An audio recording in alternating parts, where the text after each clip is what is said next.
غزل کے مکتے کا مصرع ثانی کشور ناہید آپا، لیکن اس کے پہلے تمہارے شہر کے لڑکوں کو کیا ہوا ناہید، بہت اداس ملی، کوئی دل دکھا نہ ملا. یہ کہا تھا کہ کشور آپا نے، اور انہوں نے مجھے بتایا کہ میں نے 26 سال کی عمر میں کہا تھا. میں نے کہا کب کہنے کا ارادہ تھا؟ بس ایک چراغ مسافت کا بوجھ سہ لے گا، سخن کے بیچ طلبگاری وفا رکھنا. شاعر، صحافی، حقوق نسواں کے عالم بردار کشور ناہید کی شخصیت کے کئی پہلو ہیں. ہر پہلو روشن، ہر کردار نمایاں. ہندوستان کے بلند شہر سے بلند خیالی لے کر لاہور کو آباد کرنے والی کشور ناہید کی پوری زندگی جہد مسلسل سے عبارت ہے. سب سے پہلے حصول تعلیم کے لیے اپنوں سے جنگ، پھر عورت کو اس کا جائز مقام دلانے کے لیے پورے سماج کے خلاف معرکہ آرائی، ملک بھر میں پھیلے خلفشار کے مقابل قلمی جہاد. کشور ناہید ہر محاذ پر ڈٹی رہی. یہی وجہ ہے کہ ان کی شاعری کا خاص عنصر جنسی نابرابری کے خلاف احتجاج ہے. مگر یہ احتجاج محض نعرہ نہیں بلکہ تمام تر شعری نزاکتوں کے ساتھ پیش کردہ اظہار خیال ہے. کشور ناہید کے کل 6 دوابین شائع ہو چکے ہیں. ان کی شاعری کا بڑا حصہ انگریزی اور اسپینی زبانوں میں ترجمہ ہو چکا ہے. سن 2000 میں ان کی ادبی خدمات کے لیے پاکستان کا اعلیٰ ادبی ایوارڈ ستارہ امتیاز تفویض کیا گیا. انتہائی احترام کے ساتھ مہمان شاعر کو دعوت کلام دیتے ہیں. حسن دنیا ہے خیالوں کا صدف، رنگ بھی آنکھ کا پردہ ہی ہوا. ہر ستم ہنس کے سہا ہے ناہید، دل بھی پتھر کا نمونہ ہی ہوا.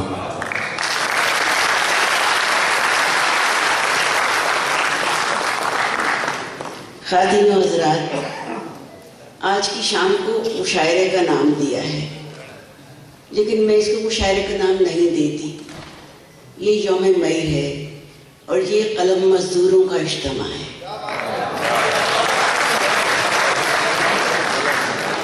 کہ ہم سب قلم مزدور ہیں جو زندگی کا ابتدا حرف بٹورنے میں شروع کرتے ہیں اور آپ کے سامنے کبھی غزل کبھی نظم کی صورت میں پیش کرتے ہیں. کہنے کو تو مزاحیہ شاعری کو الگ خانے میں رکھتے ہیں، مگر میں پاپولر میلٹری کو الگ خانے میں نہیں رکھتی. وہ صداقتیں جو کبھی جھوٹ کر پیرہن نہیں پہنتی، وہ صداقتیں پاپولر صاحب آپ کے سامنے رکھ دیتی ہیں.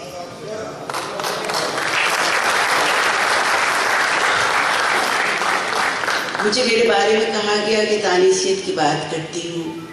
بہت سی بہنیں بیٹھی ہیں. میری اسی نظم سے آغاز کرتی ہوں جس کا تقاضا رنجیت نے کیا ہے. یہ ہم گناہگار عورتیں ہیں، یہ ہم گناہگار عورتیں ہیں جو اہل جبہ کی تمکنت سے نہ روب کھائیں، نہ جان بیچیں، نہ سر جھکائیں، نہ ہاتھ جوڑیں. یہ ہم گناہگار عورتیں ہیں جو اہل جبہ کی تمکنت سے نہ روب کھائیں، نہ جان بیچیں، نہ سر جھکائیں، نہ ہاتھ جوڑیں. یہ ہم گناہگار عورتیں ہیں کہ جن کے جسموں کی فصل بیچیں جو لوگ وہ سرفراز ٹھہرے، نیابت امتیاز ٹھہرے، وہ داور اہل ساز ٹھہرے. یہ ہم گناہگار عورتیں ہیں کہ سچ کا پرچم اٹھا کے نکلے تو جھوٹ سے شاہراہیں اٹھی ملے ہیں. جو بول سکتی تھی وہ زبانیں کٹی ملے ہیں. ہر ایک دہلیز پہ صداؤں کی داستانیں رکھی ملے ہیں. یہ ہم گناہگار عورتیں ہیں کہ اب تعاقب میں رات بھی آئے تو یہ آنکھیں نہیں بجھیں گی. کہ اب تعاقب میں رات بھی آئے تو یہ آنکھیں نہیں بجھیں گی. کہ اب جو دیوار گر چکی ہے اسے اٹھانے کی ضد نہ کرنا. یہ ہم گناہگار عورتیں ہیں جو اہل جبہ کی تمکنت سے نہ روب کھائیں، نہ جان بیچیں، نہ سر جھکائیں، نہ ہاتھ جوڑیں. کل سے مجھے بار بار کہا جا رہا ہے، ہندوستان میں بھی ملالہ کے اوپر جو نظم لکھی تھی اور ملالہ کے حوالے سے جو نظم تھی اس کا واقعہ بھی ہے. ہمارے ملک میں سوات سے لے کر اور پختونخوا تک کے علاقے میں تقریباً 400 کے قریب بچیوں کے اسکول توڑے گئے ہیں، بم سے اڑائے گئے ہیں. مگر یہ بچی جس کا نام ملالہ ہے اور اس کی ساتھی ہیں، یہ میں سوات میں تھی، وہ اینٹیں اٹھا اٹھا کے جھاڑ کے نیچے رکھ کے اس پہ بیٹھ رہی تھی. میں نے پوچھا کیا کرنا ہے؟ کہنے لگی ہمیں پڑھنا ہے. بس اس کا یہ کہنا تھا کہ میں اندر نظم نے اترنا شروع کر دیا اور میں نے نظم لکھی کہ وہ جو بچیوں سے بھی ڈر گئے.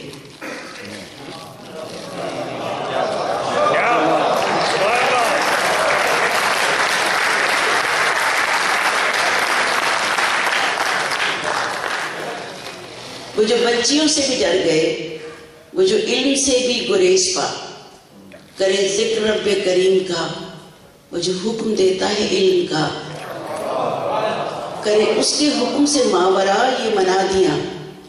نہ کتاب ہو کسی ہاتھ میں، نہ ہی انگلیوں میں قلم رہے، کوئی نام لکھنے کی جا نہ ہو، نہ ہو رسم اس میں زنا کوئی.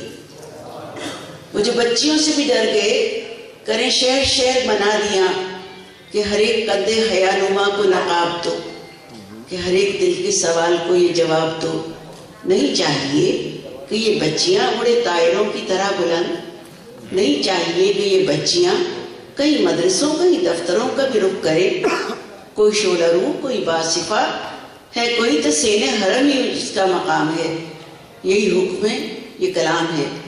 اور آخری بند ہے جو آپ کے ملک پہ بھی صادق آتا ہے کہ وہ جو بچیوں سے بھی ڈر گئے وہ یہی کہیں ہیں قریب میں. انہیں دیکھ لو انہیں جان لو، نہیں ان سے کچھ بھی بعید شہر زوال میں. رکھو حوصلہ رکھو یہ یقین کہ جو بچیوں سے بھی ڈر گئے وہ ہے کتنے چھوٹے وجود میں.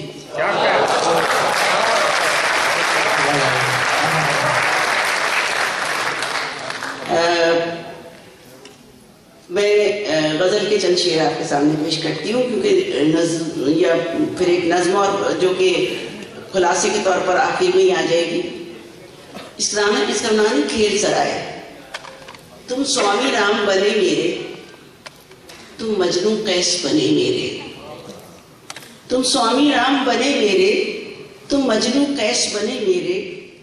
کبھی کھیل لیا کبھی چھوڑ دیا، کبھی پچکارا کبھی دھتکارا، کبھی پہنا مسئلہ پھینک دیا، کبھی پچھواڑے میں داغ دیا، کبھی ہاتھ پہ مہندی دکھلا کر میرے چہرے پہ ہلدی مل دی، کبھی بیگم نام پہنوا کر میری ذات کھٹولی گم کر دی.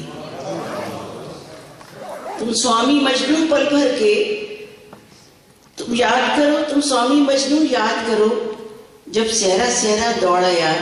یہ ساری تاریخ آپ کو یاد آ جائے گی جب یہ مصرے پڑھوں گی تو. تم سوامی مجنوں یاد کرو جب سہرا سہرا دوڑا یار، میری ایڑی سے چشمے پھوٹے. جب تم سوامی مجنوں یاد کرو جب سہرا سہرا دوڑ آیا، میری ایڑی سے چشمے پھوٹے. جب عیب لگا کر دھتکارا، میری کوکھ پیمبر بند نم کی. جب ویشیا کہہ کے پلٹے تھے، میرا بستر عمر تمہاری تھی. تم سوامی مجنوں پل بھر کے دنیا کے تماشے میں تم نے مجھے جائے نماز سی عزت دی. دنیا کے ترازو میں تم نے مجھے ہیرے موتی قیمت دی. اس کھیل سرائے سے باہر تم رشتوں کی ٹکسالوں میں مجھے کھوٹا کہہ کے الگ کرو. تم شہوت کی دیواروں میں مجھے عزت کہہ کے دفن کرو. مجھے چوکھٹ تھپڑ بیتا دو، مجھے مالک داسی رچنا دو. یہ کھیل سرائے بہت چلا، یہ چلتا چوکھٹ بہت ہوا، یہ آگ تماشا بہت چلا، یہ قیس قبا بے رنگ ہوئی. اس کھیل سرائے سے نکلو، تم میرے جیسے انسان ہو، میرے دوست بنو، میرے دوست بنو.